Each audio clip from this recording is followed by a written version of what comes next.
el Señor les bendiga, amados hermanos. Una vez más estamos aquí con ustedes para alabar y bendecir el nombre del Señor. Damos gracias al Señor porque Dios nos tiene con vida, con salud. Y como dice su palabra, que cada día son nuevas sus misericordias. Y eso es lo importante, hermanos, que Dios nos da la oportunidad de que cada día podamos enderezar nuestros pasos, arreglar cualquier cosa que tengamos nosotros mal ante sus ojos, ¿verdad? Agradecemos de que su misericordia es grande y que nos provee, nos da la oportunidad de poder aquí compartirles también a ustedes la palabra bendita, la palabra que trae vida al corazón necesitado. Gloria al Señor. En esta ocasión, hermanos, siempre llevando el mensaje de la palabra de nuestro Dios, quiero en esta oportunidad que, bueno, si tiene una Biblia en sus manos está bien, y si no, solo escuche. Quiero que nos vamos al libro del profeta Oseas. Libro del profeta Oseas. Y vamos a buscar un verso de la palabra del Señor. Vamos a buscar el capítulo, 6, verso 6. Para que no se le olvide. 6. Gloria al Señor. Dice la palabra de Dios de la siguiente manera. Porque misericordia quiero y no sacrificio, y conocimiento de Dios más que holocaustos. Una vez más. Porque misericordia quiero y no sacrificio, y conocimiento de Dios más que holocaustos. Gloria al Señor. Gracias, Padre.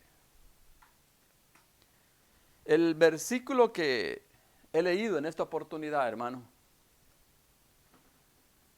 nos habla de lo que Dios nos pide a cada uno de nosotros. Cuando Dios habla a través de Oseas estas palabras, lo hace, hermano, porque la nación de Israel, y más que todo la parte norte de Israel, estaba en una situación de idolatría, en una situación de adulterios, en una situación de robos, en una situación de asesinatos, que a Dios ya lo habían prácticamente colmado. Ver que su pueblo se había desviado en pos de un Dios en ese momento. Un Dios llamado Baal. Era el Dios de la fertilidad. Y los israelitas en este tiempo se habían apartado de la ley del Señor, donde el Señor les había dicho que no se postraran delante de ningún Dios. El Señor les había dicho allá cuando Dios en el Sinaí les da los 10 mandamientos, les decía Él que no tendrían otros dioses. Sin embargo, aquí podemos observar en el capítulos anteriores que la nación de Israel se había apartado hacia ese tipo de camino. Y Dios, hermanos, en su gran amor, en su gran misericordia, Él llama a través de Oseas para que la nación se dé cuenta del pecado que está cometiendo delante de sus ojos. Y usa a este profeta, hermano, de una manera muy singular, una manera única que los profetas habían presentado el mensaje.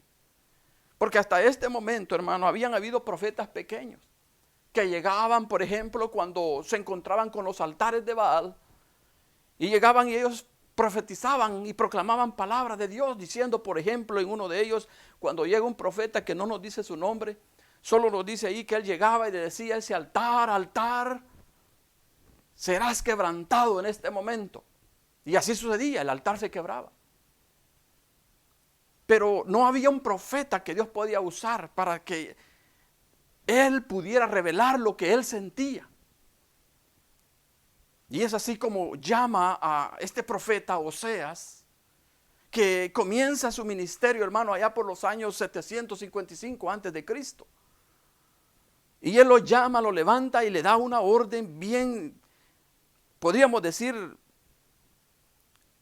contraria a lo que el Señor pues les pedía hacer a sus profetas. Y él le dice a este profeta que vaya y se busque a una mujer ramera, una mujer de la calle. Y le dice, vas a buscarte una mujer ramera y te vas a casar con ella. Porque Oseas, hermano, cuando él comenzaba su ministerio, pues él estaba viendo los pecados, pero no hallaba qué hacer. Pero Dios le dice y le da esta orden. Porque lo que Dios quería era que Oseas tuviera ese sentimiento que Dios tenía. Que él pudiera transmitir lo que en ese instante Dios estaba sintiendo. Y era esto que Dios quería enseñarles a través de la vida que le iba a dar aquí a Oseas, lo que él estaba sintiendo por lo que Israel estaba cometiendo. Y le dice, cásate con ella. Y el profeta va y busca a una mujer llamada Gomer. Y sí, se casa con ella. Una ramera, hermano. Eso era ilógico, porque en aquellos tiempos eso no se daba. Tenía que ser una virgen con la que el hombre se podía casar. Una señorita. Alguien que no conociera a María. Pero mire aquí, le da esta orden y el profeta obedientemente, hermano, sin ponerle excusas, él va y lo hace. Y se consigue a esta mujer llamada Gomer. La encuentra ahí en las plazas vendiéndose como una ramera. Y él le propone que se va a casar con ella. Y cuando él se casa, a los días ella le daba el primer hijo. Y a ese hijo, hermano, él le llama Jezreel. Fíjese que Dios, a veces nosotros los padres pues queremos poner a nuestros hijos tal vez nuestro nombre, ¿verdad? Nosotros quizás, todos los padres de familia creo que hacen eso, que al nacer su primer hijo, lo que hacen es buscar el nombre de su abuelo, el nombre de su papá, ¿verdad? Si es una hija, el nombre de la mamá, el nombre de la abuela, de la tía.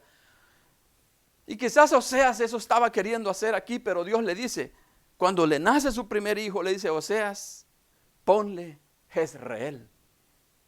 Y fíjese que Jezreel lo que significaba era que Dios iba a castigar.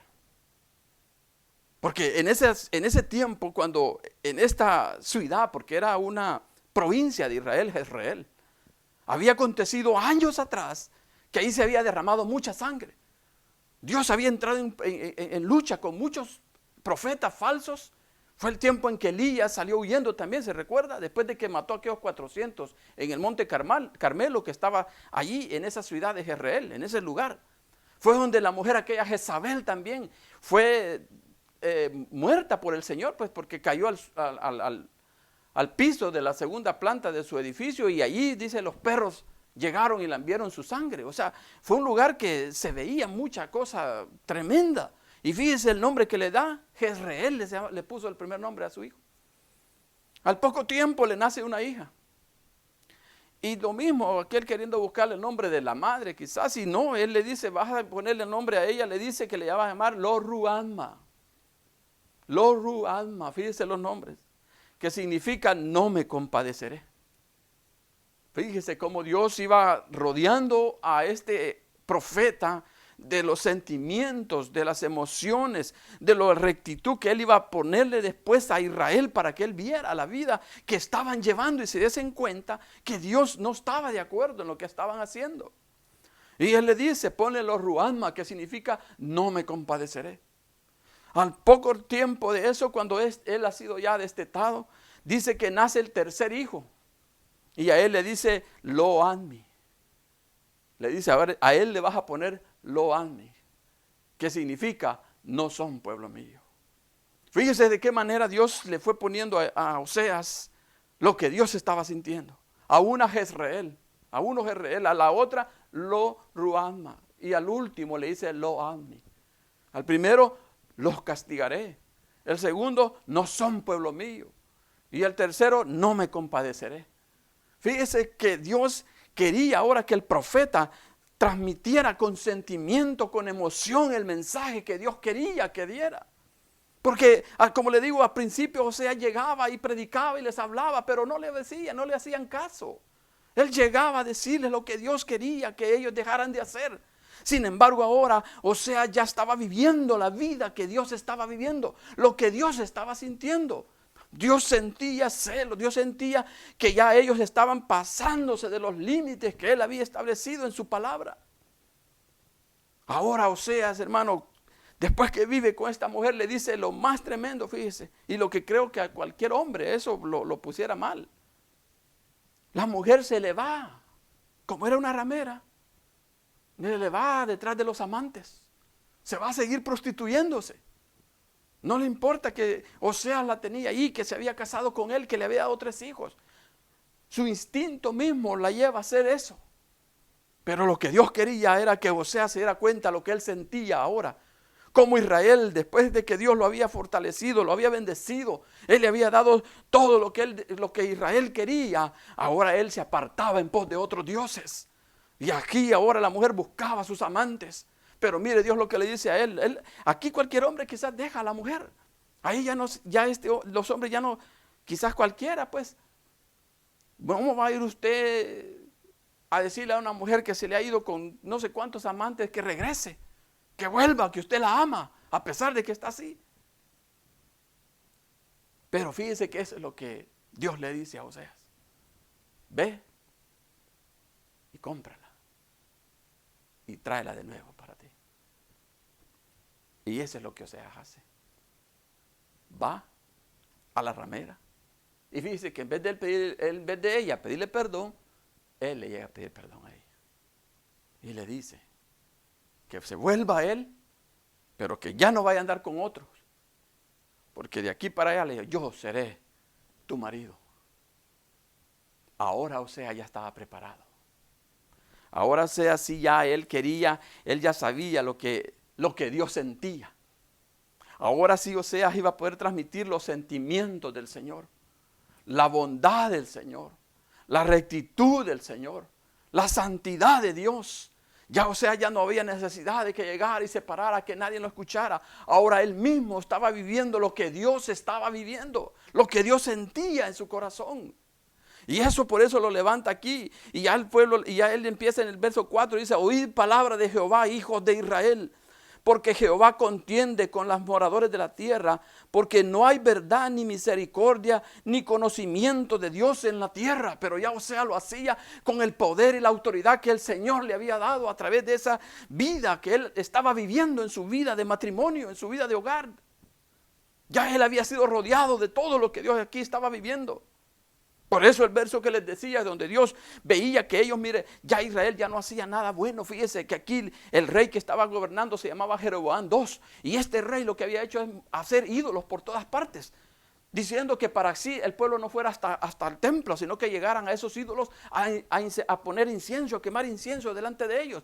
Algo que para Dios era idolatría. A Dios no le gusta la idolatría, hermano. Sin embargo, dice que él había llenado eso, habían agarrado para sacerdocio, hermano. El que era un sacerdote de Dios era un hombre íntegro. Tenía que ser un hombre de la tribu de Leví. Venía de esa tribu, tenía que ser especialmente de esa tribu. Y un hombre consagrado a Dios, pero no, Jeroboam había hecho todo lo contrario. Él había tomado cualquier persona, cualquier hombre, y lo había hecho sacerdote de Dios. Por eso es que el Señor estaba tan molesto. Mas sin embargo, y ellos, fíjense, lo que hacían estos sacerdotes era estar esperando a veces a las personas, ¿sabe para qué? No para bendecirlas, sino que para matarlos. Los asesinaban, dice. O sea, ya no había esa santidad, esa rectitud en ellos, porque eran hombres comunes. Y de eso era que Dios estaba ahora bien desagradado, hermano. Y por eso les dice, no está bien lo que están haciendo. Por eso les dice aquí en este verso que leímos, porque misericordia quiero. Porque ya aquí ya no había misericordia, hermano. Ahí ya mataban, ya robaban, ya adulteraban. Y no les importaba lo que Dios sentía. Estaban ya, dice aquí su palabra, fornicando. Estaban ya, dice, haciendo abominación. O sea, ya no les interesaba lo que Dios pensara de ellos. Pero Dios en su gran amor, en su infinita misericordia, les habla estas palabras a través del profeta y les dice, oigan, párense, misericordia es la que yo pido. Misericordia, hermano. Eso es lo que Dios busca en nosotros también. Porque si nosotros, hermano, también tenemos conocimiento de Dios, pero estamos haciendo las cosas como a Dios no le agradan, estamos haciendo lo mismo que estaban haciendo estos hombres. No les importaba la palabra del Señor, no les interesaba nada de eso. Pero Dios, hermano, es tan bueno, es tan bondadoso, que nos trae siempre a la memoria su amor, su bondad, su justicia. Porque mire aquí, a pesar que el pueblo se había desviado, Él todavía les dice que los va a amar y los va a guardar, los va a bendecir, pero les pone la condición, como a todos nosotros se nos ha puesto, si se vuelven a mí, si se arrepienten de sus malos caminos. Esa es la condición que Dios puso y esa es la condición que Dios nos ha puesto también. Porque Él, hermano, fíjese que cuando aquí anduvo también Jesucristo ya en la tierra, Él hizo lo mismo. Israel para ese tiempo ya estaba peor. Había mucha idolatría. Cuando Jesucristo vino, hermano, había mucha idolatría, muchas sectas.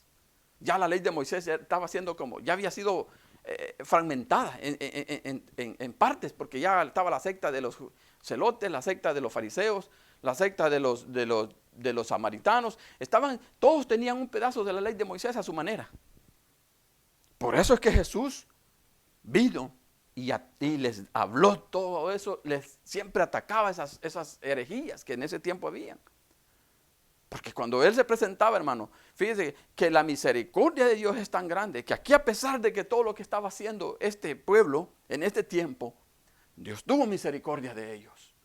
Y Dios al final del libro dice que Él volvió a restaurar a Israel, porque el pueblo entendió, al fin entendió, después que vio que Dios lo estaba ya, porque Dios los castigó, hermano. Dios tampoco dejó el castigo a medias. Las cosas no las dejó así por así, no habló por hablar. Cuando Dios habla, se cumple. Y así fue como ellos fueron restaurados. Por eso Jesús, cuando aparece aquí, hermano, y Él comienza a relacionarse con las personas, con los publicanos, con los pecadores, con todos aquellos que eran aborrecibles en el tiempo para Dios. Dios aquí, a través de Jesucristo, estaba mostrando su misericordia. Estaba mostrando el amor de Dios para aquellos que no tenían acceso hacia los privilegios que tenían los fariseos, porque solo ellos eran los únicos que supuestamente guardaban la ley y que ellos tenían la ley de Moisés. Pero Dios a ellos es a los que más ataca. Y por ejemplo en Mateo les dice, fíjese, id, y les dice aquí en Mateo, por ejemplo, les dice, id pues y aprended lo que significa misericordia quiero y no sacrificio. Fíjense, las mismas palabras que le estaba diciendo aquí. Misericordia quiero y no sacrificio. Porque eso es lo que Dios nos ha venido a dar, hermano. Amor, misericordia. Pero sí nos pide una condición, que nos arrepintamos. Yo no sé cuántos de nosotros, hermano, hemos estado viviendo nuestra vida evangélica como a nosotros nos parezca. Yo no sé cuántos. Estamos haciendo la vida como cualquiera, queriendo vivir con Dios y queriendo vivir con el mundo. El apóstol el apóstol Juan nos dice en su primera carta, que aquel dice que ama al mundo, dice que ese no tiene a Dios. O sea que aquella persona que se llame cristiano, hermano, pero que todavía quiere las cosas del mundo, ese no tiene a Dios. Porque era lo mismo que aquí estaba pasando.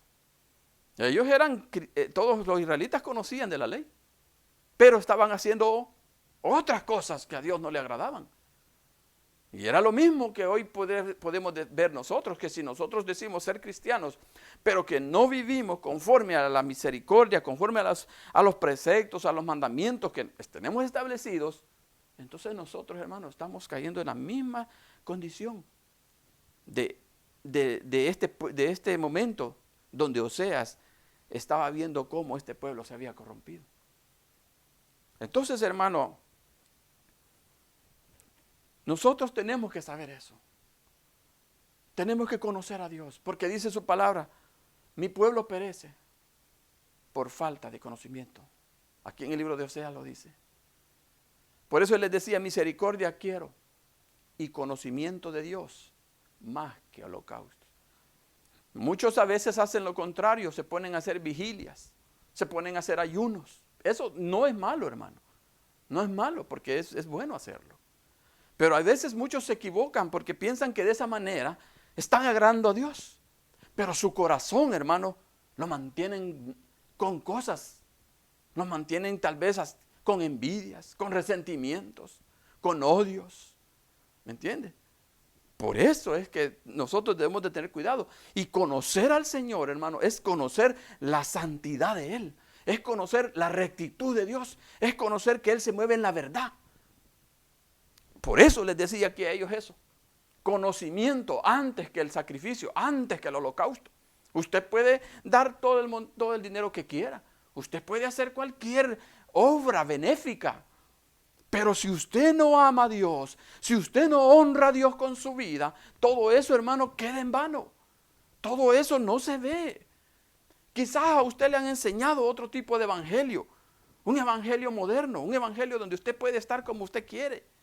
Pero la Biblia no cambia, hermano. Cristo no cambia. Él es el mismo de ayer, de hoy y va a ser siempre. Sus preceptos y sus mandamientos están aquí en la palabra. Por eso es necesario que usted lea la Escritura para tener conocimiento del Señor. ¿Cuál es la voluntad de Dios? ¿Qué es lo que Él quiere de mi vida? ¿Qué es lo que Él desea que yo haga? Eso es lo que usted tiene que hacer. Examinarse, hermano, ver dónde está, cómo está, si es un cristiano que está dando fruto, si es un cristiano que quiere hacer las cosas bien delante del Señor. Porque de lo contrario todo va a ser en vano, hermano. El apóstol Pablo se los decía aquí que si nosotros no nos vemos como estamos, nos estamos engañando a nosotros mismos. Y eso va a ser triste en aquel día, hermano. Pensando que hemos sido cristianos, pensando que hemos llevado, que hemos hecho, que hemos trabajado, que hemos servido, porque así estamos a veces, pero nuestro corazón, nuestra vida está corrompida. Y eso es lo que Dios aquí les molestaba de los israelitas. Estaban corrompidos, pero Él quería que tuvieran conocimiento de Él. Porque Dios, hermano, Dios nos ama. Si usted se arrepiente, si usted se examina, el amor de Dios ahí está, así como estaba con estos publicanos, con estos pecadores que se habían arrepentido. Por eso estaban con el Señor allí. ¿Se acuerda? Porque Mateo era un publicano, era un recaudador de impuestos, pero él se arrepintió, siguió al maestro.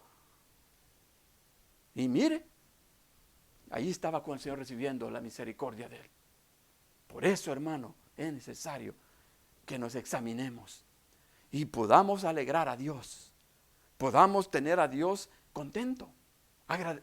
Mire, hermano, es como cuando usted hace algo para su padre, por ejemplo. Usted quiere agradar a su papá o a su mamá. Así mismo espera Dios de nosotros. Y eso es lo que Él nos pide. Limpiemos nuestro corazón. Limpiémonos de toda inmundicia. Limpiémonos de todo pecado. Examinemos nuestras vidas. Y si nos arrepentimos, entonces la misericordia de Dios nos cubrirá.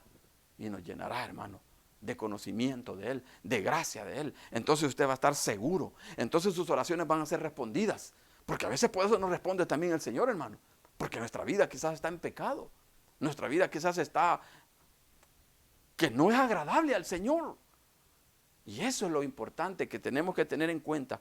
Que Dios desea que tengamos un corazón. La palabra de Dios dice que cuidemos, fíjese, cuida, dice, tu corazón, porque de él, dice, mana la vida. Si su corazón está en oscuridad, en tinieblas, usted, hermano, no va a ver la vida, va a ver la muerte. Por eso, hermano, en el libro de los Proverbios también nos dice, en su capítulo 28, verso 13, dice que el que confiesa sus pecados y se aparta de él, prosperará. Mas el que lo encubre, dice, ese dice que no alcanzará misericordia. O sea, si usted siente que tiene pecados ocultos, que tiene algo que a Dios lo está desagradando y no los confiesa, y no pide perdón, no va al ofendido, eso lo hace que usted, aunque se esfuerce y trabaje y haga lo que haga, no prosperará. Porque usted está viviendo una vida de pecado, una vida doble. Y a Dios no le gusta eso. A Dios no le gustan las medias tintas.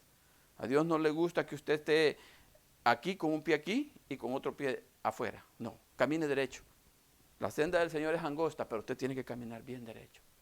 Mirad a mí, dice el profeta Isaías, todos los términos de la tierra y sed salvos. Esa es la misericordia del Señor. Si usted lo ve a Él, sepa que sin santidad no lo va a poder ver. Aunque usted diga que es cristiano, aunque usted esté sirviendo, como decía, usted no lo va a poder ver al Señor. Así que, amigo y hermano, ese es el Dios que nosotros tenemos. Un Dios santo, un Dios compasivo, un Dios de misericordia que le da la oportunidad a cualquiera que se arrepiente de poder hacer las cosas diferentes. Así como me las dio a mí y se las ha dado a muchos hermanos que nos hemos arrepentido de nuestros pecados y enmendar nuestros caminos, Él es fiel y justo para perdonarnos y limpiarnos, hermano, de toda maldad. Así que, amigo, también a usted que me escucha, usted sabe cómo está viviendo. Usted quizás ha escuchado de Dios a su manera. Quizás su abuelo, su tío, no sé, le decían quién es Dios. O a veces quizás ni sabe cómo es Dios. O se lo imagina como un viejito barbudo allá sentado en una sillita. No, Él está sentado en un trono. Y Él es un Dios de vivos y Él es un Dios que está ahí perfectamente bien. Es un Dios que es santo. Y si usted se le acerca con la inmundicia que hay en el corazón de uno, no lo va a poder ver.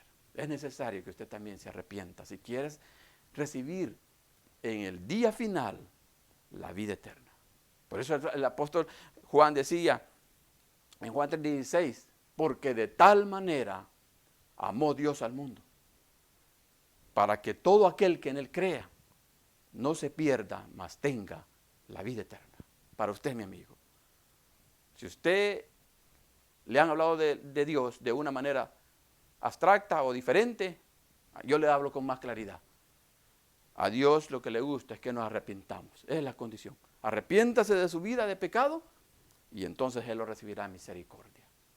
Que el Señor me los bendiga, hermanos, y espero que estas palabras puedan llegar a su corazón y usted pueda tomar en cuenta y decirse, preguntarse, ¿cómo estoy yo delante de Dios? ¿Qué es lo que estoy haciendo mal? ¿Por qué razón mi vida no cambia? Examínese y vuélvase al Señor, porque Él tendrá de usted misericordia. Que el Señor me lo bendiga y lo espero en una próxima reflexión de su palabra. Y como usted lo sabe perfectamente, Jesús es el pan de vida. Que el Señor los bendiga.